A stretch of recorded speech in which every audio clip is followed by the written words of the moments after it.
Time in YouTube. Welcome back to TCGO Battles. Today we are taking on Pokeball Nation, good friend of mine over on Twitter. Link to their YouTube will be in the description below, so go ahead, check them out, leave a sub if you can.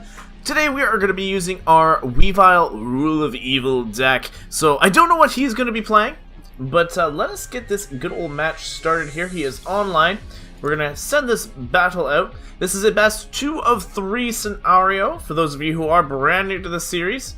You pretty much get a good feel of what it would be like if you were on a tournament level, seeing if the deck would work 2 times in a row, 3 times in a row, or whatever is the possible case. And for those of you who are brand new, the yellow is a problem. I'm trying to work on it.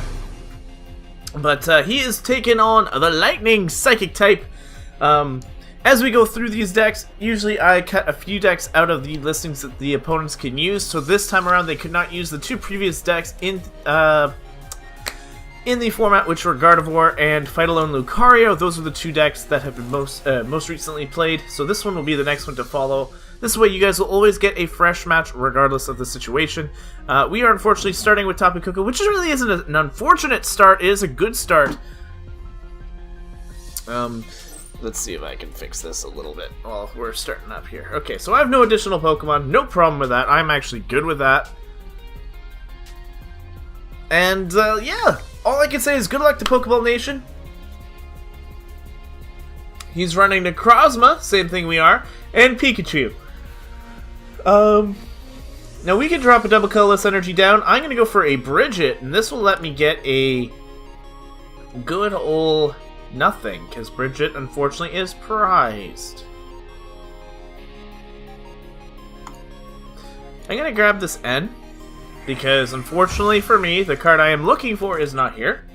We are going to drop a Potown down. And we're just simply going to end. I'm looking to get myself at least a Sneasel to start this match off, because if I can get them down, which I cannot, all I have are pretty much reprints of what I already have.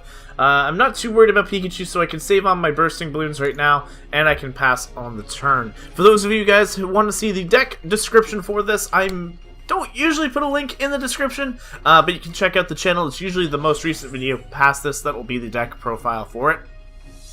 We do see a Psychic Energy onto the Necrozma in the back. My opponent is using the Oricorio card, and he actually gets his Bridget in hand. I unfortunately did not. Little bit of a problem. He will have a full bench. I will not. He is going, it looks like Circle Circuit, but without the ability to use Skyfield. Now, I did not specify Standard at this point. That is one thing that these guys don't have to worry about.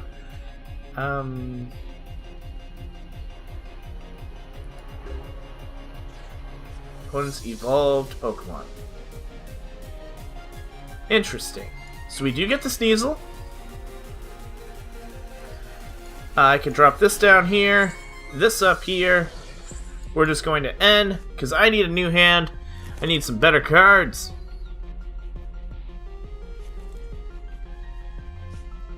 I've got a Weavile option in my hand, which is great. And I might actually save that for Tapu Lele. Not 100% sure at this moment in time. But we are just going to go for a Flying Flip. This will do some damage to my opponent's entire bench, which is absolutely wonderful. Because it does get a little bit of chip damage down. And this Espeon will be kind of crucial if he decides to evolve these Pikachu. We'll be able to get some damage down there as well. Now, we are running Necrozma as well. We can't set him up right now. But if we can get him out, that could easily take care of the remainder of the damage here. He has 3 options here. All 3 of them are pretty deadly. He does go for just the Bursting Balloon. You could have got rid of my Floatstone as well, or the Potown, but he just decided to go up against that Bursting Balloon, which is fine. In other words, he does plan to attack me this turn in some way, shape, or form. It does take damage from that Raichu, which is absolutely wonderful. And if I can get another hit off with this Tapu Koko, I'll be very pleased. He just passes the turn. No items yet on play. So I'm actually just going to... do I Ultra Ball for an N here? That would be my best play. I really don't think I'm going to need the Espeon. 100% don't think I'm going to need this Espeon. So I can ditch it, and if I do need it, I can always rescue Stretcher it back later.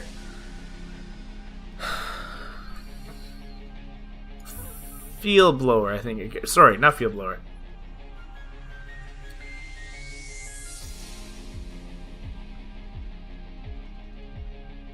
I think I'm gonna go Tapu Lele.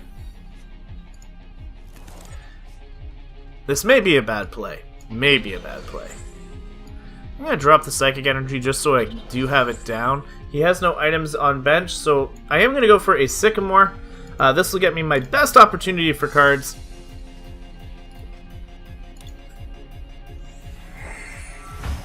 And let's see what we get here. Come on, Weavile.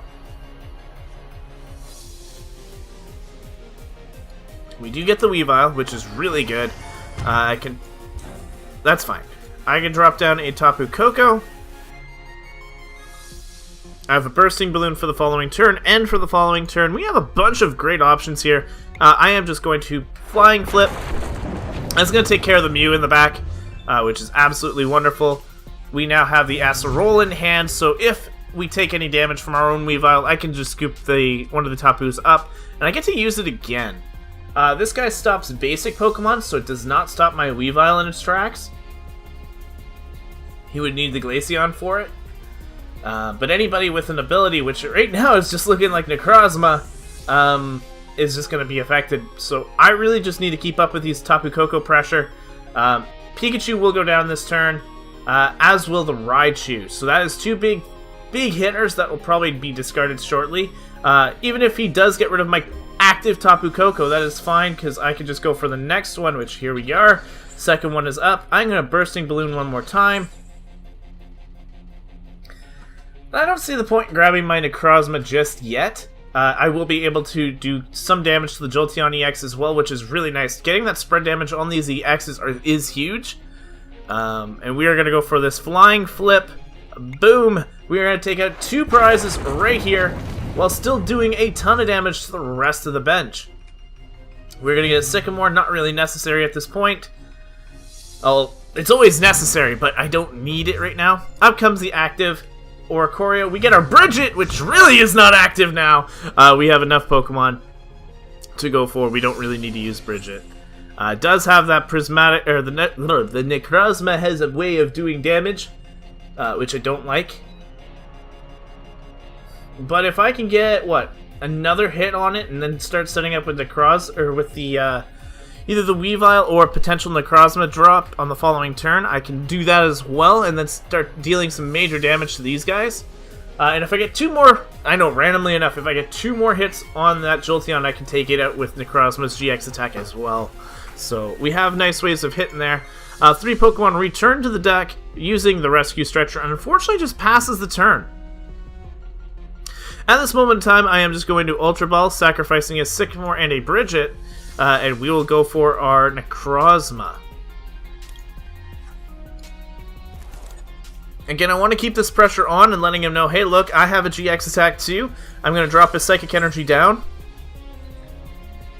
And I don't need any Pokemon. We're alright there. I could easily just scoop up a Weavile if I really desperately needed to, but I don't yet. And at this moment in time, I'm just going to Flying Flip. I do not need to end so my opponent gets more cards and I lose cards. It's not really a necessity for me. We're in a decent spot for damage here. The Necrozma will go down, and the Oricorio will go down next turn regardless of the situation. So I can finish this game up. I'll go into Tapu Koko next turn, hit for one more Flying Flip, and then go for the Necrozma attack on the following. So I won't even need to use Weavile. He is going to Guzma. Going to bring up my good old Yeah, he Guzma'd for a Necrozma. I don't know why, but even in my video, I think in my video, I was tongue-tying these two guys. But we are going to see the Arceus hit in play. I do not have a Floatstone active for this guy. I think I got rid of one. So I will need to get a Double Colorless Energy here to pick it up. Which is probably what I'm going to do. Do I sacrifice my... I think I'm going to have to. Here we go. Unfortunately, if I could pull a Double Colorless Energy, which I do not, I would have been able to attack. But he actually just stalls me out long enough that I cannot do that this turn.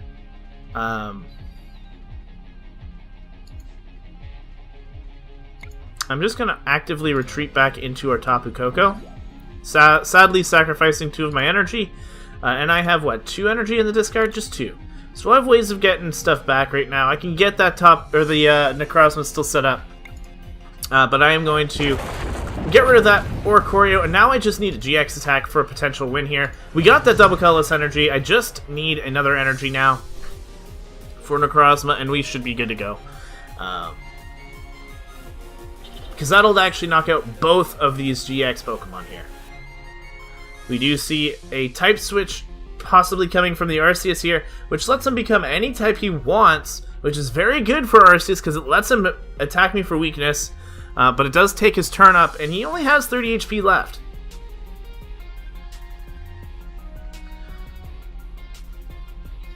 So he does go for a type switch, going for that great old... There he goes. He is now... I have no idea what type he is. Type has not been changed. Well, it's changed, but I can't tell what it is.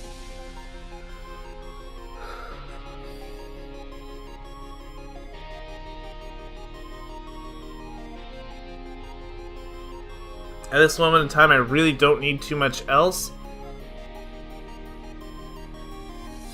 There's only one Pokemon in play with an ability, so the best thing I can do is just go for a Flying Flip. It'll put our opponent's Pokemon more in range of what we need to do. I just need to Sycamore for an energy. That's really all I need to do, and we're good to go. Drops another energy down onto the Necrozma.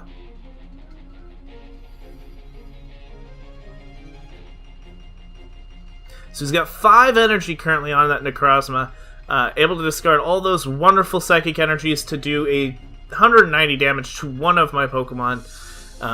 He is going to Guzma in, so he's going to get rid of this Tapu Lele. He is going to be getting that opportunity to attack, so this will not be a skunk of a game. He will be able to knock out Tapu Lele, which is not a problem in the slightest.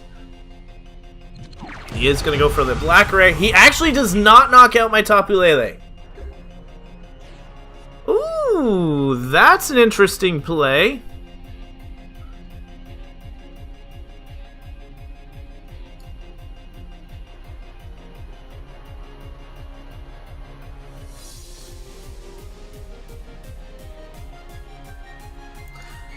I'm going to pick up this Tapu... Nope, I picked up the wrong Tapu. Oh, I can do this. Retreat. And I just go into Weavile here, and we will win this game. That was sadly a big game here. Neither one of my Pokemon will go down, because I'm only going to be doing 60 damage to each. Weavile will be knocking out this good old Necrozma, though, and that will be the game. So that is unfortunately game number 1. Unfortunately, it was very one-sided here. But don't be afraid, there is game number 2. Our opponent can come back. Now that he knows what's going on, he can see what I'm going to be playing, he can kind of reevaluate, restructure, and kind of come up with a new strategy for this game number 2.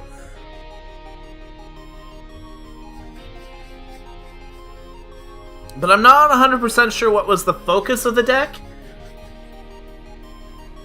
We had a lot of spread damage go down on my opponent, though, and that, I think, is what scared him out. He was unable to do a whole lot because we did get rid of those Pikachus and stuff really early game. And it did make a huge difference, because once he was able to get that GX attack off, we were able to kind of come back from it and kind of go over that little bit of damage we needed to do with Weavile. But I'm waiting for the second battle here. If it takes... Oh no, here he comes, ready to go. Game number 2. Oh man, I'm excited. I'm kind of hoping he has a nice comeback. I want to see the power and the struggle behind this deck that he's bringing. Because sometimes they have a little bit of power behind them where you don't expect it. And he did say it was a weird deck. He did not say it was going to be like a regular meta. Oh, this is bad. This is bad. Alright, so we start with a Tapu Lele. We have no additional basics. But I am starting with Bridget, which is very good. Which is very, very good. It means I can get the Pokemon I want out. As long as I can get myself a Floatstone on the following turn or so and get this Tapu Lele out of the active position, I'll be in great spot. So my opponent does have Mew. We're going to just drop Potown down. We're going to go for a Bridget right away. Get myself a Sneasel. Tapu Koko. And do I go for the Necrozma early, or do I go for the Esper line? Do I even have... Meowstic is in the deck, so I can go for it. And I think I'll do that as well, because we do see two pokes with their abilities. I'm going to drop the energy onto Sneasel right now.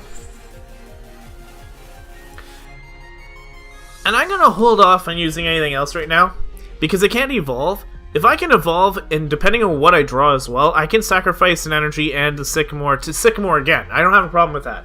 He's not playing more Psychic side, which is very scary. You can see the Trubbish, all these kind of wonderful things. He does set up that Necrozma once more. He goes for that Crushing Hammer, and he fails it. That was a big play right there.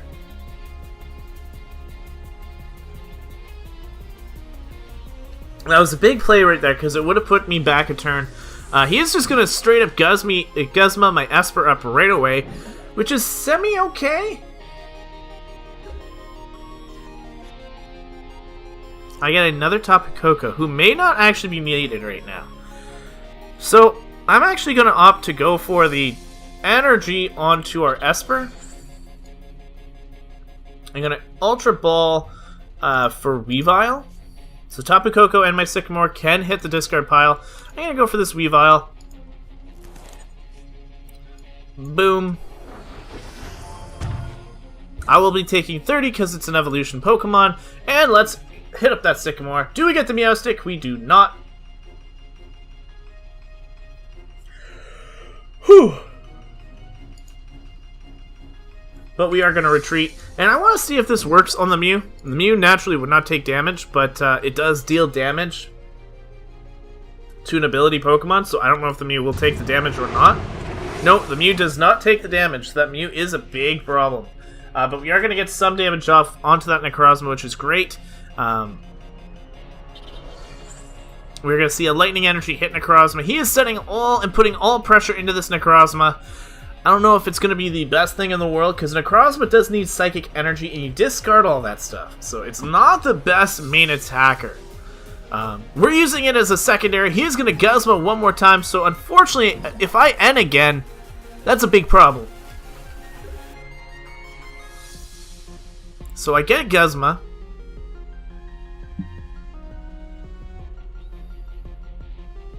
I think my best play is just to Guzma up the Mew and start going for it like we did last game. Mew. We can just do spread damage, get all the Pokemon, and in 2 turns we take out Mew. So it's a very win-win situation there. And I can drop the Necrozma and kind of set it up for the following turns as well. Kind of keep ourselves from using this good old Rule of Evil, because he doesn't have a lot of abilities that we can trigger.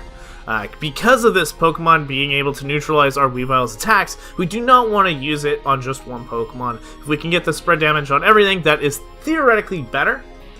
And right now, I don't want to use the N until he does refresh his own hand. He goes for an XP share and puts it on the Necrozma. Interesting. Alright, so I'm going to drop a nice tasty double colorless energy on my own Necrozma as we go for the Flying Flip, which will take out Mew. I will do 20 damage across the board, and we are going to see a Field Blower. I could technically use that to get rid of the XP share, but we see a Jolteon now in the active or down on the bench. Not really going to do much there. Double colorless energy. Now we have the ability to take out this Necrozma, and it'll really set my opponent back. And I might actually want to do that right now, because then I can just retreat back into the Tapu Koko on the following turn, and then I know all his big threats are damaged. So we are going to retreat into our Necrozma here, and just go for an early GX attack. This will take care of all his energy on the board will be gone. Jolteon will take a major hit as well. And we are in a much better board position, getting Bursting Balloon, all that kind of thing. And now the Jolteon can't take as many hits. We do see some energy from the Professor's Letter. This will net him 2 more cards. I'm hoping it gets him out of this bind, but again, I will not be using the good old N until he does have a way out of this particular bad hand draw. This way he can't get the opportunity to draw, and we can stay in the lead regardless of the situation. Now I gotta get out of here. because Prismatic Burst is not going to do much. I can drop a Bursting Balloon. Field Blower is not going to do anything. I really don't need to use the Weavile line right now, since none of my opponent's Pokemon have abilities. We're going to get another 20 damage down. I think Trubbish has one more hit. We're in a good spot to kind of clean up in the next turn or two. Next turn we'll take out Trubbish, and then the following turn we'll be able to pick out that Jolteon. It'll actually pick up the Oricorio as well, cleaning up a full board position. My opponent has to go for some pom-pom punching, and he actually knocks himself out in order to do it. That's interesting. I don't think he saw the Bursting Balloon, but he actually damaged himself more than he damaged me.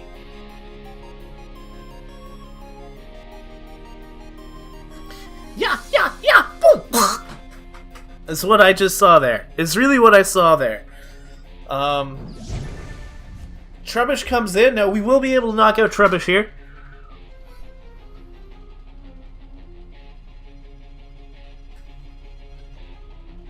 At this moment in time, it really doesn't matter. I don't need the Espeon tech. I don't need techs in general. We're gonna drop down another good old Bursting Balloon here, and I am gonna knock out this Trubbish line. And if he wants to attack me with Jolteon, he will have to go through this Bursting Balloon, and it's not gonna work out for him. At this moment in time, it is unfortunately just a wipe. Swift, ooh, he goes for that Field Blower. He actually is gonna take out my Bursting Balloon, which is a beautiful play. Could have gotten rid of the Potown, but not necessary. He could go for a Swift, which isn't affected by weakness or resistance. But we are just going to go for a Flying Flip and knock out Jolteon.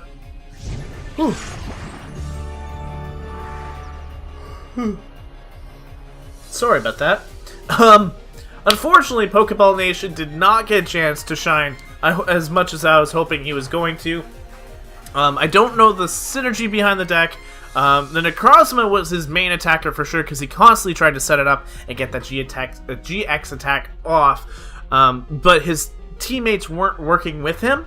The electric types were not really part of anything that I could see that were conclusive to meld the deck together. He didn't have enough supporter lines to get himself out of the dead draw.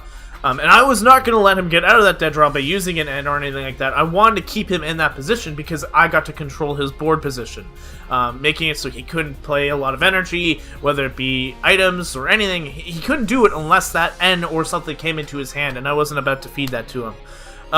With that being said, kudos to Pokeball Nation for coming out. It is always a pleasure to have any sort of player come out and play on the TCGO battles. You do not have to be a professional. I love seeing your decks that they're not meta consistent, and sometimes those are the ones that really come out and shine. But today, unfortunately, it was not like that. Weavile did, well, in this case, it was Tapu Koko, came out and showcased just how powerful of a deck it actually is. For those of you who are watching, thank you guys so much for watching. Again, please go subscribe over to Pokeball Nation. It would mean the world to me. You guys support a friend of mine. And for those of you who have not already, please subscribe over to here, because I create videos at least 3 times a week. Right now, we also have the Pokemon TCG GBC versus with Curious Cleffa, so if you guys are brand new to that, please check out that series, because it is a masterful little venture we're going on through the TCG land. But that's going to be it for me. Thank you guys so much for watching, and I'll catch you guys in the next video. But until then, time out.